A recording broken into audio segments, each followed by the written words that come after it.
اظہار محبت کر رہے تھے۔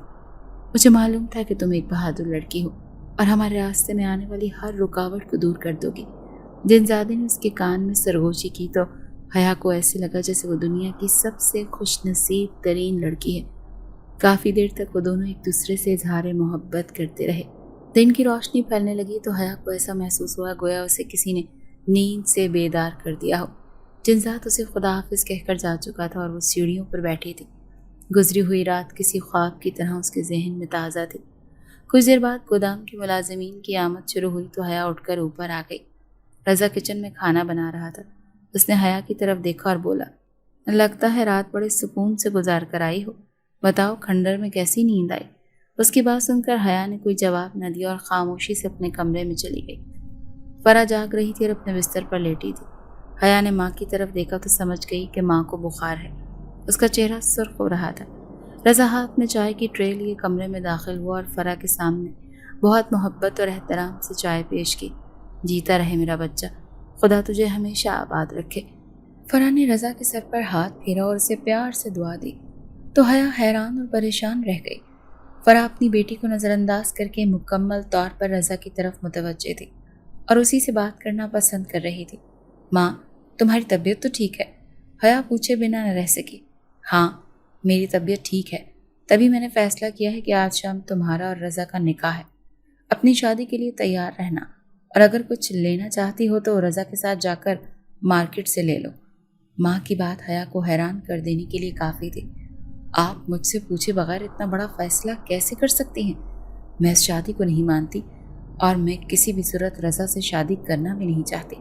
فرح کہنے لگی، ایسا نیک بچہ تجھے کہیں نہیں ملے گا۔ ارے یہ ہماری غلطی ہے جو ہم پہلے اس نیک بچے کو پہچان نہیں سکے، مگر اب یہ شادی ہر صورت ہوگی، ورنہ میں بھول جاؤں گی کہ میری ایک بیٹی بھی ہے۔ تو میرا مرا منہ بھی نہ دیکھنا۔ فرح نے بیٹی کو دھمکایا تو حیا کے پاس رونے کے سوا اور کوئی چارہ نہیں تھا۔ رضا فرح کو ناشتہ دے کر بڑا فرما بردار بنا اس سے دوپہر کے کھانے کے بارے میں پوچھنے لگا اور پھر ایک شوق نظر حیا پر ڈال کر گنگناتا ہوا کمرے سے باہر نکل گیا۔ آج اس کے رنگ ڈھنگ ہی نرالے تھے۔ اسے دیکھ کر صاف ظاہر ہو رہا تھا کہ وہ خود کو ہواؤں میں اڑتا ہوا محسوس کر رہا ہے۔ حیا ماں کے فیصلے کے آگے بے بس تھی اور اس کا دل چاہ رہا تھا کہ اڑ کر جنزاد کے پاس پہنچ جائے، مگر فرح نے کہا تھا کہ اس نے رضا کے ساتھ شادی سے انکار کیا تو وہ اپنی جان لے لے گی، چاہے کچھ بھی تھا۔ اسے اپنی ماں سے بہت محبت تھی۔ ایک ماں ہی تو تھی جس نے بچپن سے لے کر جوانی تک اس کی دیکھ بھال کی تھی۔ دنیا میں آنکھ کھلنے کے بعد اس نے ماں کے علاوہ کسی رشتے کو نہیں پایا۔ اس کی بڑی آرزو تھی کہ اس کی بھی بہن بھائی ہوتے یا باپ ہوتا، لیکن قسمت ہر ایک کو ہر رشتہ عطا نہیں کرتی۔ یہ سچ تھا کہ فرح نے ماں اور باپ دونوں ہونے کا فرض نبھایا تھا۔ اسے اپنی ماں سے کوئی شکوہ نہیں تھا اور وہ کسی صورت اپنی ماں کا دل بھی نہیں دکھانا چاہتی تھی۔ سو اس نے دل پر پتھر رکھ کر خود کو رضا سے شادی کے لیے تیار کر لیا۔ رضا تو جیسے پہلے ہی ساری تیاریاں کر کے بیٹھا تھا، جھٹ پٹ گہنے اور دلہن کا جوڑا خرید کر لے آیا۔ یہی نہیں، اپنے کمرے کو تازہ پھولوں سے سجایا، حجلہ اور روسی تیار کر لیا اور بس اب اپنی دلہن کے ساتھ رات گزارنے کے لیے بے تاب تھا۔ دن ڈھلا تو فرح محلے کی کچھ لڑکیوں کو بلا لائی اور سب نے مل کر حیا کو مہندی لگائی اور پھر تیار کر دیا۔ حیا کا حسن آج قیامت ڈھا رہا تھا۔ فرح نے بیٹی کی خوب بلائیں لی۔ سانولی سی رنگت والے رضا نے جب کھڑکی سے اپنی ہونے والی دلہن کو دیکھا تو اسے اپنی قسمت پر یقین ہی نہیں آیا۔ سچ ہے کہ بعض لوگوں پر قسمت اس طرح بھی مہربان ہوتی ہے۔ رضا کو آج کا دن ایک حسین خواب کی مانند لگ رہا تھا۔ اس نے شادی کے لیے اپنے ہاتھوں سے لذیذ کھانا تیار کیا۔ غرض ساری تیاریاں مکمل ہو چکی تھیں، بس نکاح خواہ کا انتظار تھا تاکہ وہ دونوں ساری عمر کے لیے ایک بندھن میں بندھ سکیں۔ آخر کار رضا کا انتظار ختم ہوا اور نکاح خواہ کی تشریف آوری ہوئی۔ دولہا بنے رضا کو حیا کے برابر میں بٹھایا گیا تو حیا کا جی چاہا کہ وہ چیخ چیخ کر روئے۔ اس نے جنزاد کی دلہن بننے کا خواب دیکھا تھا جو آج بری طرح سے چکنا چور ہو چکا تھا۔ کاش آج کا دن کوئی بھیانک خواب ہو اور جلد ہی میں نیند سے بیدار ہو جاؤں۔ حیا روتے ہوئے سوچنے لگی، لیکن اس کے آنسوں کا کسی پر کوئی اثر نہیں ہوا۔ اسی وقت دھاڑ کی آواز سنائی دی۔ ایک 40 سال عورت دروازہ کھول کر اندر داخل ہوئی۔ اس کے ساتھ 3 چھوٹے بچے تھے جبکہ ایک 2 سال کی بچی اس نے گود میں اٹھائی ہوئی تھی، جسے اس نے رضا کی گود میں لا کر پٹخا اور بولی،